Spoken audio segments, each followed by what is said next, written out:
Exercise 5.7 चल रही है जिसका 11वां क्वेश्चन है y = 5 cos x - 3 sin x और प्रूव करना है हमें d2y dx² + y = 0। तो हमें द्वितीय कोटि के अवकलज तक जाना होगा। तो differentiate with respect to x dy dx, जो सिंबल दिया है उसी सिंबल का प्रयोग करेंगे। तो dy dx क्या हो जाएगा, इसका -5 sin x और इसका क्या होगा, sin का cos x। अगेन डिफरेंशिएट करें, again differentiate with respect to x,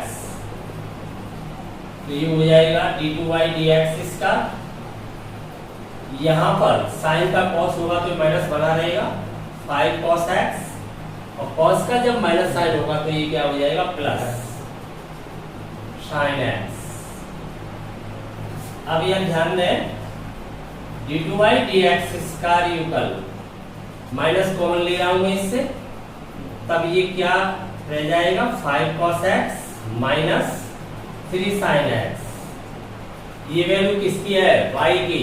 5 cos x - 3 sin x किसकी वैल्यू है, y की। तो यहाँ पर क्या पुट कर देना चाहिए, y।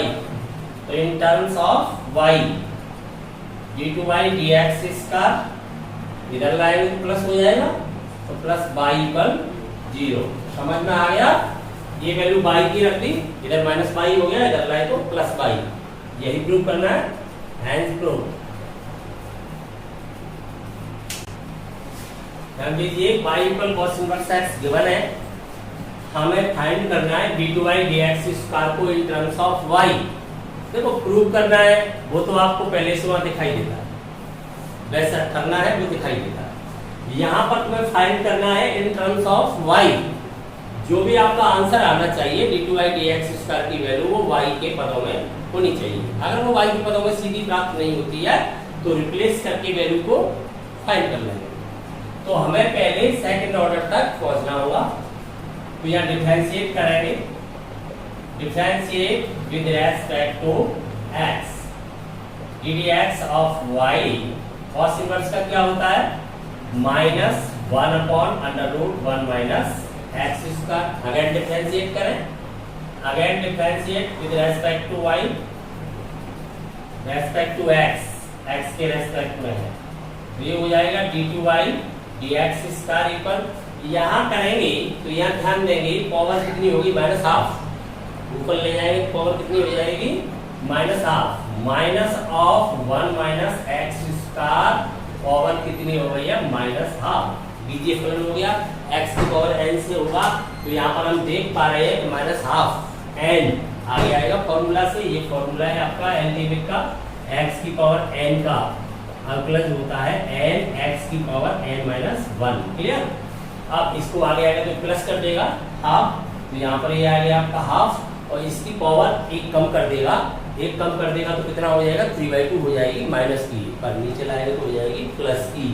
तो x की पावर यहाँ पर कितनी हो जाएगी, 1 - x² की पावर हो जाती है 3/2। परंतु इसका भी तो करोगे 1 - x² का, तो इसका क्या आएगा यहाँ पर -2x, -2x, इसका 0 हो जाएगा, ये -2x आएगा। वैसा अब वो कह रहा है इन टर्म्स ऑफ y चाहिए आंसर, x के पदों में नहीं चाहिए आंसर, हमें y के पदों में चाहिए। तो फिर वैल्यू रिप्लेस करेंगे यहाँ से। हम यहाँ पर दिया गया है कि y = दिया है cos इनवर्स x, तो बताइए y के पदों में x की वैल्यू क्या हो जाएगी, cos ऑफ y। यहाँ से x की वैल्यू क्या फाइंड होती है, cos ऑफ y। वो वैल्यू यहाँ पर x की जगह पुट कर देंगे, तब हमें in terms of y find होगा d2y dx² यूपल फाइंड हो जाता है 2। तो यहाँ पर लेफ्ट हो गया तो वैल्यू रख रहा हूँ, तो क्या वैल्यू रखेंगे x की जगह, cos y अपॉन, ऐसे ही नीचे वैल्यू रखेंगे तो 1 - cos² y और पावर क्या चल रही है 3/2। ध्यान से देखेंगे यहाँ पर ऊपर रह गया माइनस का cos y या नीचे 1 - cos² हो जाता है sin²। ये तो जानते ही होंगे, sin² theta plus cos square theta equal क्या होता है 1, तो 1 - cos स्क्वायर क्या हो जाएगा sin स्क्वायर, यहाँ sin स्क्वायर रह जाता है। तो ये हो जाता है साइन स्क्वायर वाई, और इसकी पावर कितनी चल रही है 3/2। जब ये पावर मल्टीप्लाई में आएगी तो 2 से 2 लेफ्ट हो जाएगा तो क्यूब रह जाएगा, तो हमें एट लास्ट फाइंड हो जाएगा minus of cos y is divide by sine cube y, यानी sine y into sine square y, sine cube y, और cos y upon sine y क्या बना लेगी कॉट वाई, और ये ऊपर जाएगा तो कोसेक स्क्वायर हो जाएगा। तो इन टर्म्स ऑफ वाई हमें फाइंड हो जाएगा d2y dx स्क्वायर इक्वल, ये तो बन गया कॉट, तो माइनस का तो हो जाएगा कॉट वाई, और ये हो जाएगा कोसेक स्क्वायर वाई। ये हमें in terms of y find होता है। एक बार फिर जान लीजिए, हमें y equal cos inverse x given था, दिया गया था, हमें d2y dx स्क्वायर की वैल्यू y के पदों में फाइंड करनी थी, तो हमने डिफरेंशिएट किया 1 टाइम्स, और 1 टाइम्स किया तो ये डिफरेंशिएट ओके ये आ गया। अब अगेन हमने डिफरेंशिएट किया, तो नेक्स्ट टाइम किया, तो यहाँ ध्यान देंगे x की पावर n ही लगेगा, तो x की पावर n से ये पावर जब आगे आएगी तो प्लस हो जाएगा हाफ, ये आ गया आपका हाफ, फिर एक पावर कम होगी नीचे लाएंगे तो ये पॉजिटिव हो जाएगी 3/2, और जब इसका करेंगे तो मल्टीप्लाई में आ जाएगा -2x, तो ये फाइंड हो जाता है। अब इन टर्म्स ऑफ y चाहिए, तो y की वैल्यू cos इनवर्स x है, तो x की वैल्यू y के पदों में क्या हो जाएगी cos y, तो हमने x की जगह पर cos y रिप्लेस कर दिया, और cos y जब रिप्लेस किया है तो यहाँ पर क्या हो जाएगा माइनस cos y, यहाँ पर हो जाएगा 1 माइनस cos स्क्वायर, ये क्या बन जाता है sin स्क्वायर, और sin स्क्वायर यहाँ पर जो घात है मल्टीप्लाई करेंगे तब क्या हो जाएगा sin क्यूब, तो एक sin ये रहा, एक sin स्क्वायर ये रहा, ये तो बना लेगा cot, और ये बन जाएगा कोसेक स्क्वायर, तो y के पदों में d2 dx स्क्वायर फाइंड हो जाएगा। तो ऐसा तो हमने इसे देख लिया, हम चाहें तो इसे अनदर वे भी कर सकते हैं, तो आइए आनंद लेते हैं दूसरे मेथड का। तो मेथड सेकंड में हम चाहे किसी सर्कुलर में कन्वर्ट करें, तो सर्कुलर में कन्वर्ट कर देंगे तब ये क्या हो जाएगा cos y equal x, y के पता में जाना है तो हम ऑलरेडी चले गए y में, तो हमें रिप्लेस नहीं करना पड़ेगा बाद में, ऑलरेडी हम y में चल गए हैं, और डिफरेंशिएट कर देते हैं विद रेस्पेक्ट टू y। ये हमारी मर्जी है, हम चाहे तो differentiate with respect to x करें, चाहे तो y करें, क्योंकि लेबनिज ने बताया है कि जो अवकलज का साइन है, जो सिंबल है, वो कैसा है, एक भाग की तरह व्यवहार करने वाला सिंबल है, तो इसलिए हम dy dx या dx dy कोई भी फाइंड कर लें तो उसको हम रेसिप्रोकल करके फाइंड कर लेंगे। तो y करेंगे तो cos का क्या होता है बताइए, माइनस साइन y हो जाएगा। अब क्यों आएगा dy dx, y का तो 1 हो ही जाएगा, इधर जब करेंगे तो इधर आएगा dy, y के रेस्पेक्ट में चल रहा है x का, तो इधर से बना गया, परंतु हमें तो dy dx चाहिए, क्योंकि हमें सेकंड ऑर्डर जो डेरिवेटिव फाइंड करना है वो x के रेस्पेक्ट में फाइंड करना है। यह ध्यान देना है, ये मेथड क्यों लिया गया है कि आप यहाँ पर सर्कुलर में y है या x में कर तो लेते हैं, पर अगेन डिफरेंशिएट करेंगे तब ये dy dx ही होना चाहिए। देखिए कैसे, यहाँ से फाइंड हो जाएगा हमें dy dx, और ये क्या हो जाएगा पलट के माइनस का कोसेक हो जाएगा, वर्ग कौन साइन होगा तो कोसेक y हो जाएगा। आप इसका डिफरेंशिएट करेंगे, इस वक्त यहाँ डिफरेंशिएट अगर आप दोबारा कर देते, आप सोच रहे होंगे कि y के सापेक्ष अगेन कर दे तो फाइंड क्या होगा उस समय, d2x dy स्क्वायर हो जाएगा, फिर आप पलट भी दोगे तो dy square upon d2x find हो जाएगा। ध्यान देंगे तब पता चलेगा, अगर आप dy पुनः कर देते, इसी का तो करते ddx ऑफ y का जो फाइंड हुआ है, तब ये क्या हो जाता आपके लिए, अगर dy कर दे तो d2x हो जाता, और ये हो जाता dy स्क्वायर, पलट भी देते तो हमें जो फाइंड करना था d2 dx का वो फाइंड नहीं होता। इसलिए अगर इस मेथड से कर रहे हैं तो dy dx फाइंड करने के बाद x के रेस्पेक्ट में ही करना होगा, ये ध्यान रखना है। क्लियर हो गया? तो अब देखिए आगे, अगेन डिफरेंशिएट करेंगे तब यहाँ आ जाएगा differentiate with respect to x, तब ये हो जाएगा d2y dx इसका, यहाँ पर आपको x के रेस्पेक्ट में कर रहे हैं तो कोसेक का कीजिए पहले। कोसेक का क्या होता है बताइए, कोसेक का क्या हुआ, माइनस तो ये है, कोसेक का होता है माइनस कोसेक कॉट, तो ये हो जाएगा माइनस कोसेक बाई और कॉट बाई, ये कोसेक का हुआ आपका, लेकिन ये कैसा हुआ नेगेटिव। बाई का भी तो करोगे, तो बाई का क्या हो जाएगा dy dx। अब dy dx की वैल्यू रिप्लेस कीजिए, तो माइनस माइनस क्या बन गया ये प्लस, तो यहाँ पर तो हो गया कोसेक बाई कॉट बाई, और dy dx की वैल्यू आपकी क्या है माइनस कोसेक बाई, ये लिखी हुई है माइनस कोसेक बाई, तो यहाँ पर लगाइए माइनस कोसेक बाई। तब ये क्या फाइंड हो जाएगा d2 dx इसका, d2 dx इसका फाइंड हो जाएगा माइनस ऑफ, ये कोसेक स्क्वायर हो गया, ये कॉट हो गया, ये हो जाएगा cot by cosec square y. आ गया वही, क्लियर। हाँ, हम चाहे तो इसे थर्ड मेथड में भी ले जा सकते हैं। आपको वहां पर ये ध्यान रखना है एग्जाम के अंतर्गत कि हम उस विधि का प्रयोग करें जिससे न्यूनतम समय लगे। समय की कीमत है, समय ही वहां पर अमूल्य नहीं कि बहुमूल्य नहीं। कौन सी बात सही है, अमूल्य नहीं है बहुमूल्य नहीं, बहुमूल्य नहीं बल्कि अमूल्य है, जिसका कोई मूल्य होता ही नहीं है। तो समय कैसी राशि है, चलो इसे फिर से बना जाए, बता दीजिए।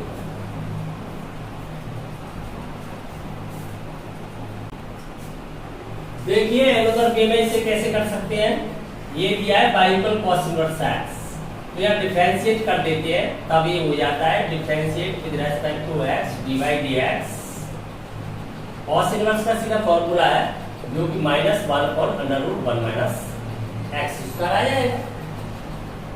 अब इसका स्टाइल सम नहीं, अब नहीं करें, अब नहीं करें तो वैल्यू रिप्लेस करते हैं हम यहाँ से, तो हम देख पा रहे हैं y इक्वल हमें फाइंड है cos इनवर्स x, तो यहाँ से वैल्यू आ जाएगी x की cos बाई, और x इक्वल cos बाई यहाँ रख देते हैं, ये फाइंड हो जाएगा -1/√1 minus cos square by 1 minus cos square क्या बन जाएगा साइन स्क्वायर, और वर्गमूल से बाहर क्या आ जाएगा साइन, तो ये हो जाएगा -1 sin बाई।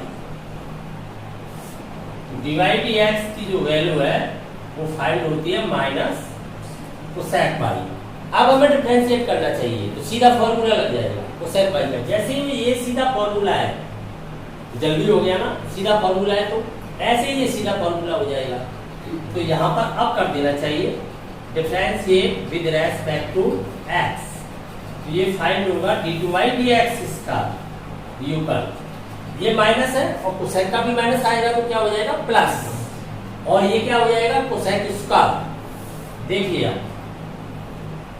कोसेक बाई और कोसेक का कर रहे हैं तो कॉट बाई, दोनों ही आएंगे। कोसेक बाई का क्या होता है कोसेक बाई कॉट बाई, आप तो कोसेक का ध्यान रखिए, कोसेक का क्या होता है कोसेक और कॉट होता है माइनस का, और माइनस एक यहाँ पर है तो माइनस का ही आ गया। x के रेस्पेक्ट में तो y का भी करना पड़ेगा, तो y का मल्टीप्लाई में क्या आएगा dy dx, d2 dx इसका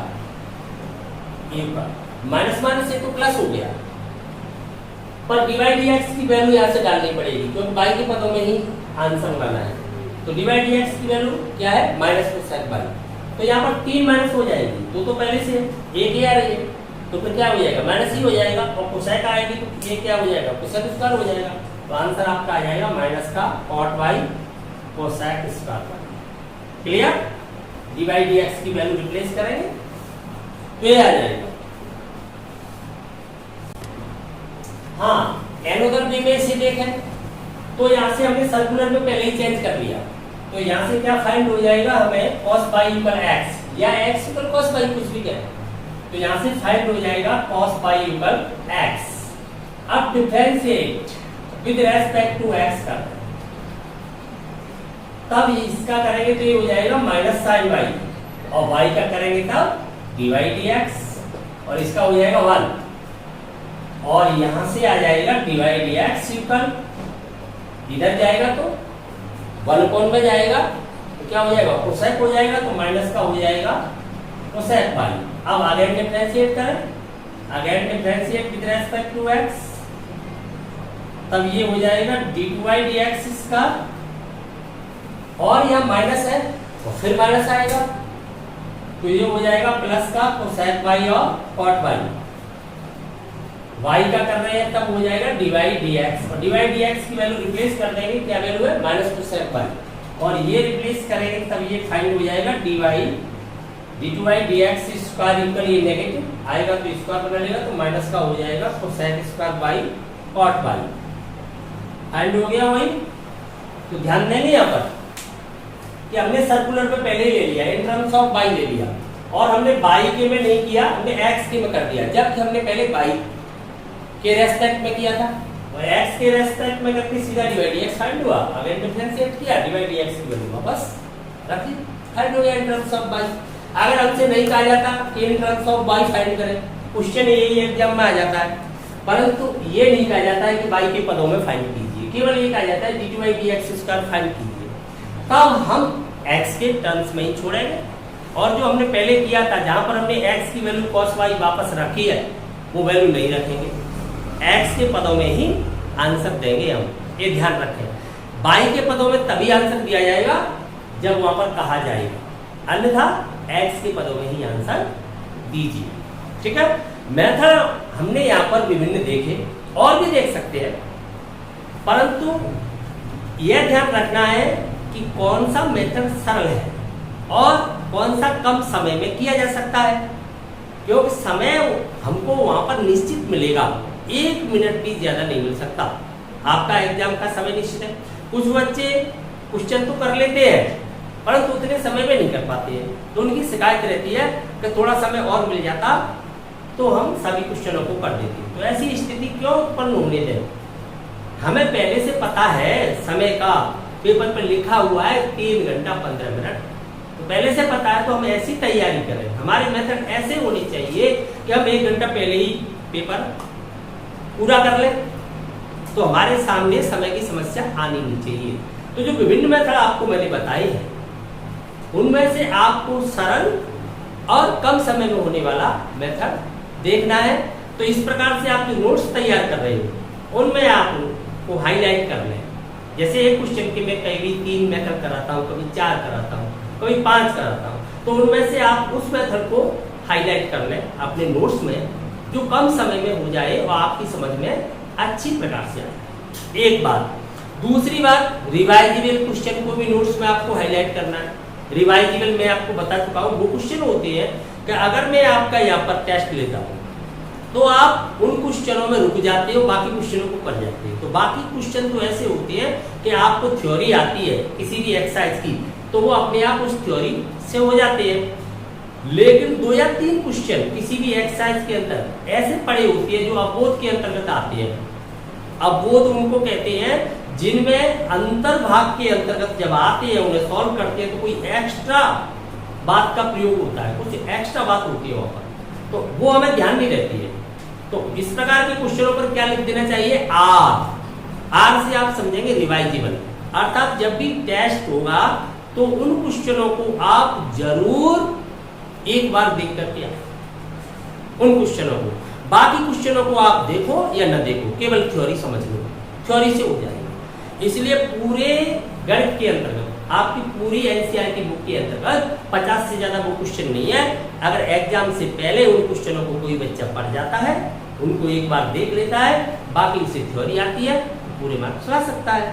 लेकिन इसके विपरीत बच्चा पढ़ता तो ज्यादा क्वेश्चन है, बहुत तैयारी करता है, लेकिन उन क्वेश्चनों को नहीं देख पाता है, उन क्वेश्चनों को पढ़ता है जो थ्योरी से अपने आप हल हो जाते हैं, तो वो मार्क्स अच्छे नहीं ला पाता है, क्योंकि वो उन क्वेश्चनों में रुक जाता है जो रिवाइजेबल है। तो रिवाइजेबल क्वेश्चन कौन से हैं और एग्जाम में हमें किस तरीके का प्रयोग करना है, इनको आप हाईलाइट करें और उन पर आर लिखें, ठीक है।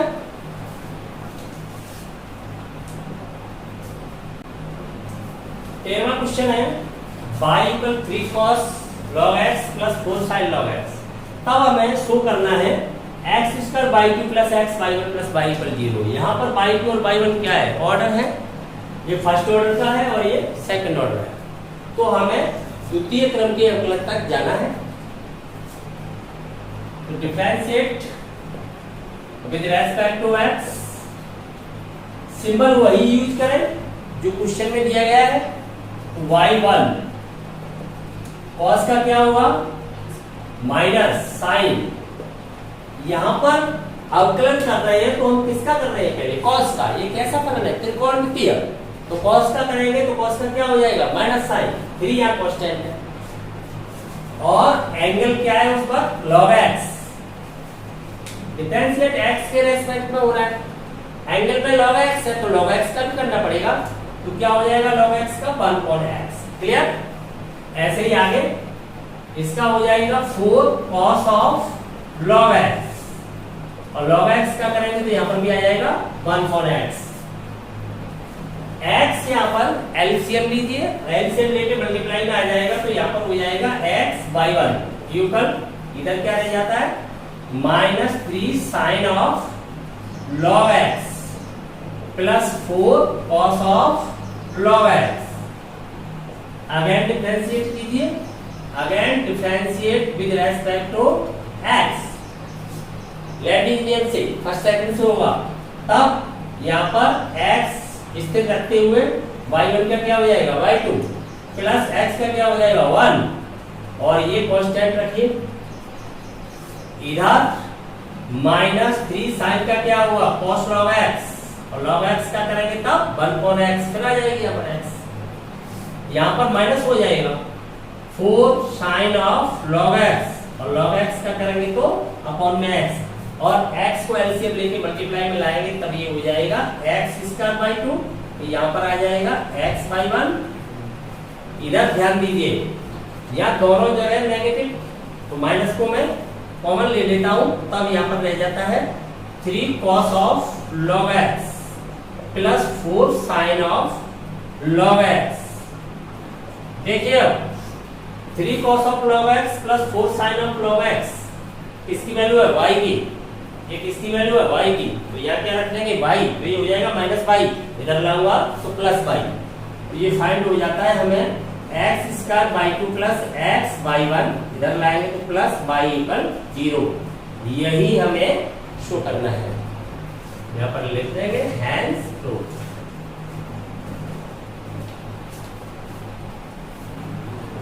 हाँ 14वां क्वेश्चन है y = a e⁻mx plus e e⁻nx, तब हमें शो करना है d/dx² minus m plus n d/dx plus mn y = 0।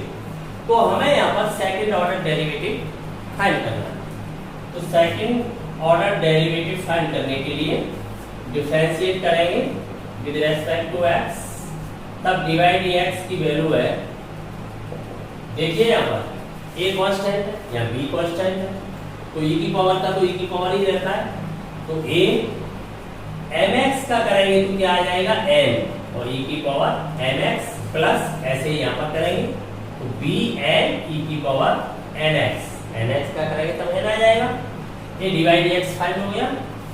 Again differentiate करेंगे तो d2y dx² ठीक इसी प्रकार से एक n फिर आ जाएगा, तो ये हो जाएगा n² e की पावर mx प्लस यहाँ पर हो जाएगा b n² e की पावर nx। अब न तो वैल्यू इससे इसमें रिप्लेस हो पा रही है, तब ऐसी स्थिति में हम क्या करें, जब सीधा प्राप्त नहीं हो पा रहा है पूरा संबंध, तब इसका लेफ्ट लेकर के राइट ला सकते हैं, तो लेफ्ट में वैल्यू लगा देंगे।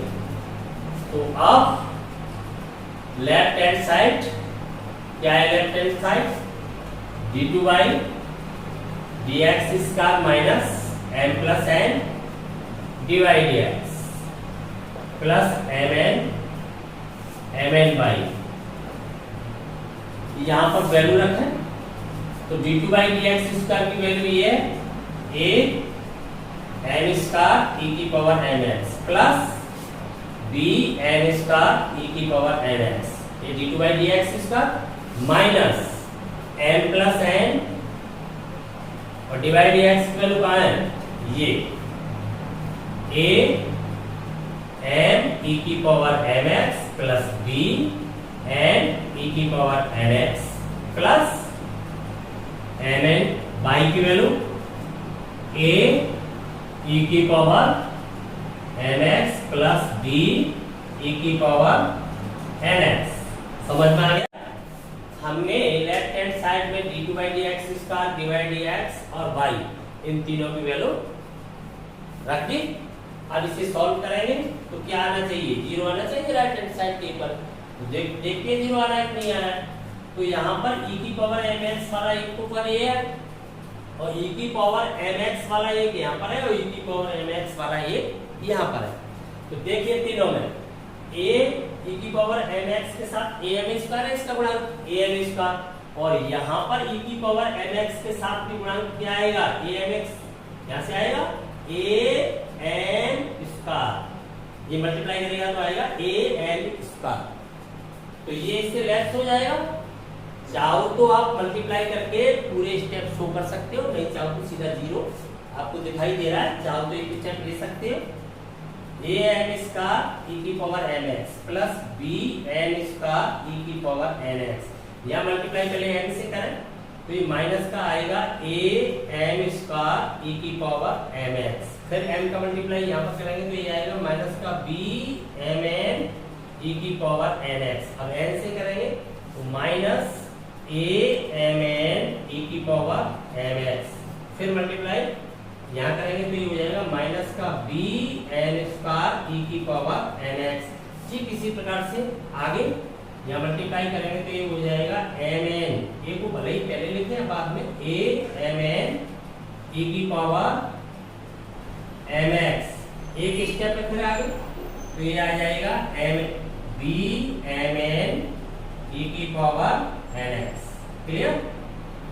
अब देखिए यहाँ पर टोटल क्या हो गया, am स्क्वायर e की power mx, am square e की पावर mx, ये रहा यहाँ पर, तो ये दोनों क्या हो जाएंगे लेफ्ट, bn स्क्वायर e की पावर nx और यहाँ पर भी है bn स्क्वायर e की पावर nx, ये नेगेटिव है पॉजिटिव है लेफ्ट हो गए, माइनस का am स्क्वायर e की पावर nx और प्लस का ये तो लेफ्ट हो ही गया, ये बचा mn वाला bmn e की पावर nx माइनस है और bmn e की पावर x प्लस है, ऐसे ही ये माइनस है और ये प्लस है, तो सभी माइनस प्लस के बराबर होकर लेफ्ट हो गए और आंसर क्या आ गया, राइट हैंड साइड के इक्वल आ गया। ये कह सकते हैं right hand side, hence true.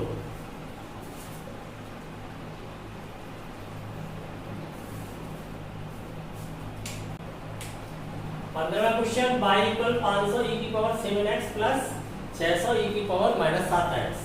तो हमें ये शो करना है, तो डिफरेंशिएट करें तो dy dx इक्वल यहाँ से मल्टीप्लाई में आएगा 7, तो 7 मल्टीप्लाई में आ जाएगा और e की पावर कितना 7x का 7x।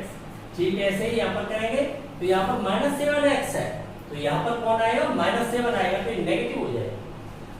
आप नेगेटिव नहीं है तो ऐसे लिख देना 600 और ये आ गया आपका -7। क्लियर, e की पावर -7x। फिर दोबारा करेंगे अवकलन, तब क्या होगा फिर 7 आएगा, 500 यहाँ पर क्या हो जाएगा 7 का स्क्वायर हो जाएगा, e की पावर 7x, ये भी 600 और ये -7 का क्या हो जाएगा होल स्क्वायर और e की power -7x। d2y dx square को y के पदों में लाना है, यहाँ पर 7 स्क्वायर और 7 स्क्वायर माइनस का हो या प्लस का हो सेम हो गया, तो कितना हो गया 49 कॉमन ले लिया मैंने, तब यहाँ पर क्या बचेगा 500 e की पावर 7x प्लस 600 e की पावर -7x। ये किसकी वैल्यू है y की। d2y dx इसका युगल क्या हो गया 49y, देखिए y की वैल्यू, तो ये हो गया ट्रू। देखिए 16वें क्वेश्चन में हमें जो सेकंड ऑर्डर डेरिवेटिव की वैल्यू है वो फर्स्ट ऑर्डर डेरिवेटिव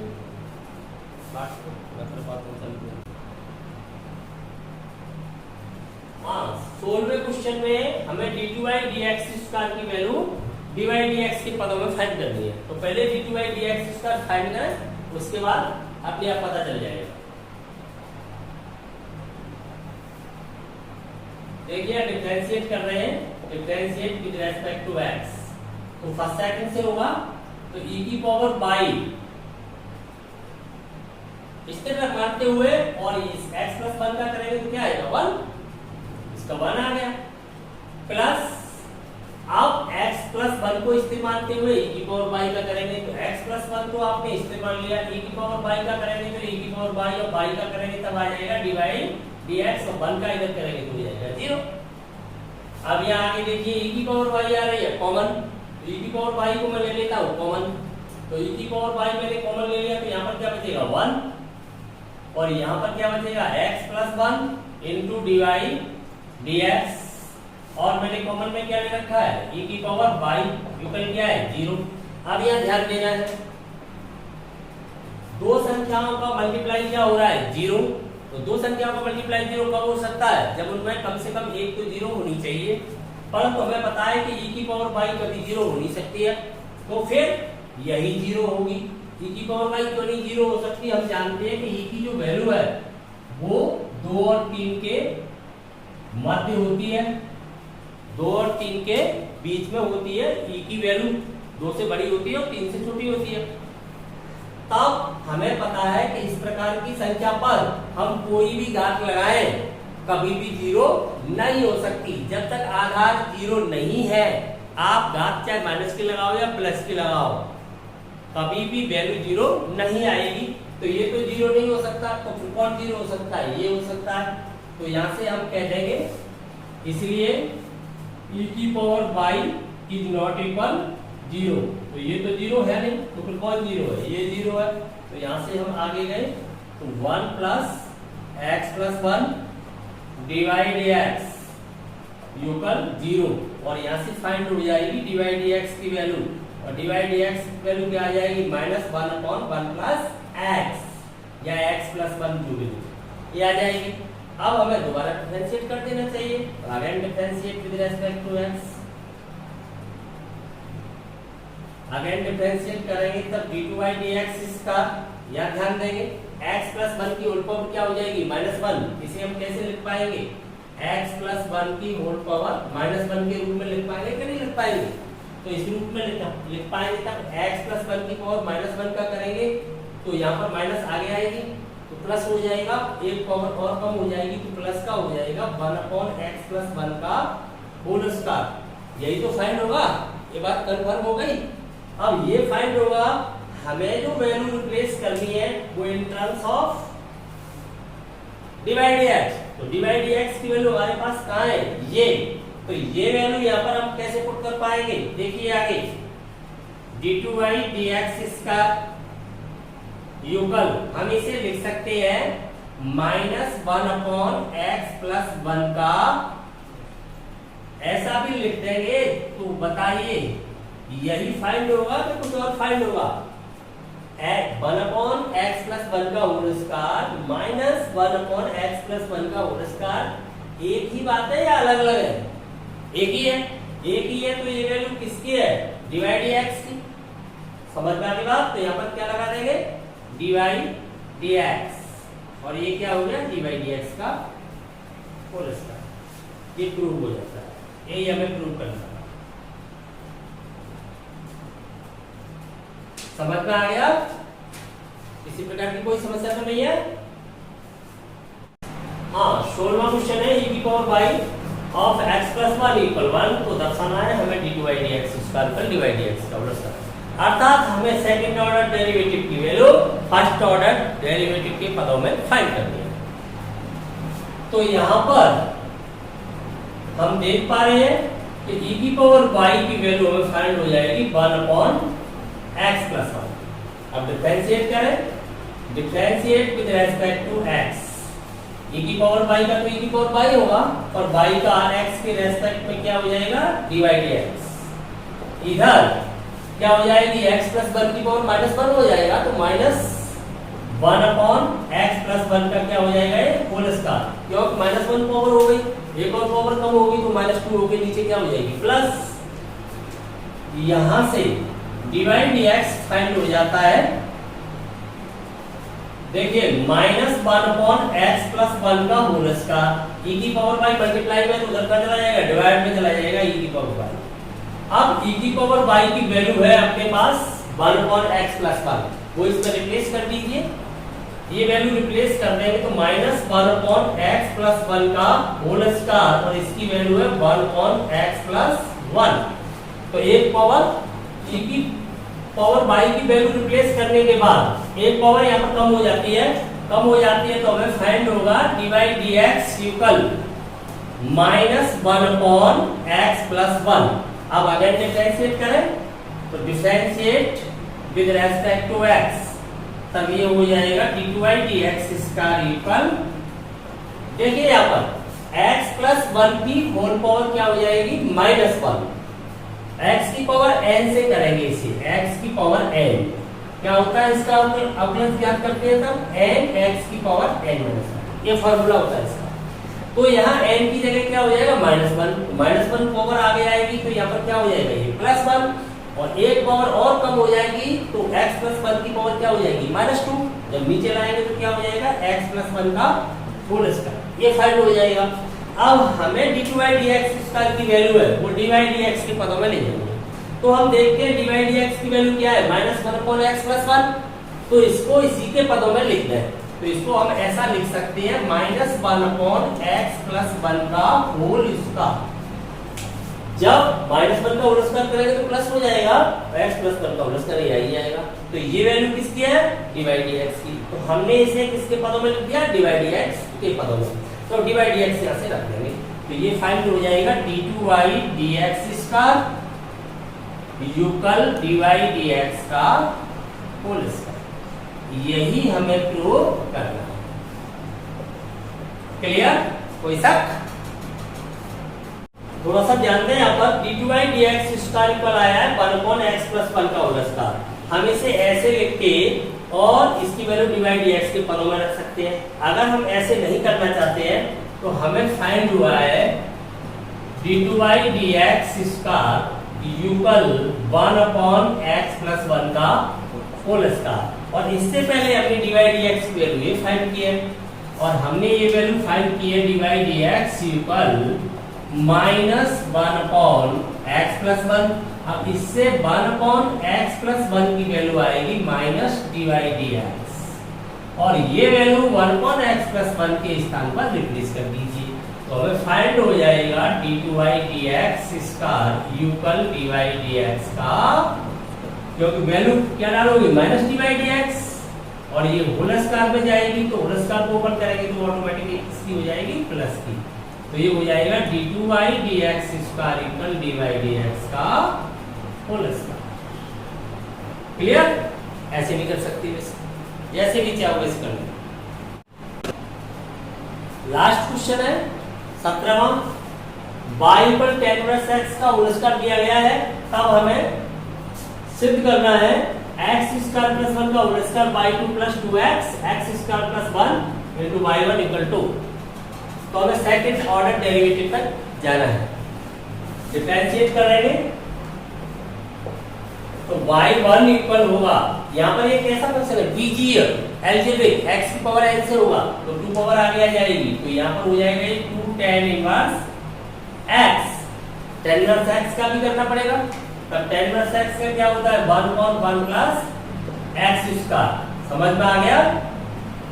अब क्या करा ले क्रॉस मल्टीप्लाई, 1 + x स्क्वायर कहाँ आ जाएगा मल्टीप्लाई में आ जाएगा, तो यहाँ पर हो जाएगा 1 + x स्क्वायर y1 और इधर रह जाता है 2 tan इनवर्स x।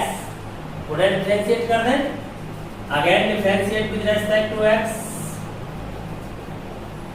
तब फर्स्ट सेकंड से करेंगे तो देखिए यहाँ पर क्या हो जाएगा 1 + x स्क्वायर को स्थिर मानते हुए y1 का करेंगे तब ये हो जाएगा y2 प्लस इसका करेंगे तो 2x, ये 0 हो जाएगा, तो यहाँ पर 2x और y1 को स्थिर माना है हमने। इधर 2 कांस्टेंट है और tan इनवर्स x का करेंगे तो 1/1 + x स्क्वायर हो जाएगा, क्रॉस मल्टीप्लाई करा देंगे तब 1 + x स्क्वायर का क्या हो जाएगा होल स्क्वायर, y2 प्लस ये मल्टीप्लाई में यहाँ भी आ जाएगा तो 2x 1 + x स्क्वायर y1, इधर क्या रह जाएगा 2। यही हमें शो करना था, हैंस प्रूव। समझ में आ गया? तो आपका ये लास्ट क्वेश्चन भी हो जाता है और 5.7 एक्सरसाइज आपकी फिनिश हो जाती है। 5.7 के बाद अगली एक्सरसाइज है आपकी 5.8, तो उसकी थ्योरी ओपन करेंगे। तो नेक्स्ट वीडियो में उसकी थ्योरी समझेंगे। तो बने रहिए हमारे साथ, मिलते हैं अगली वीडियो में।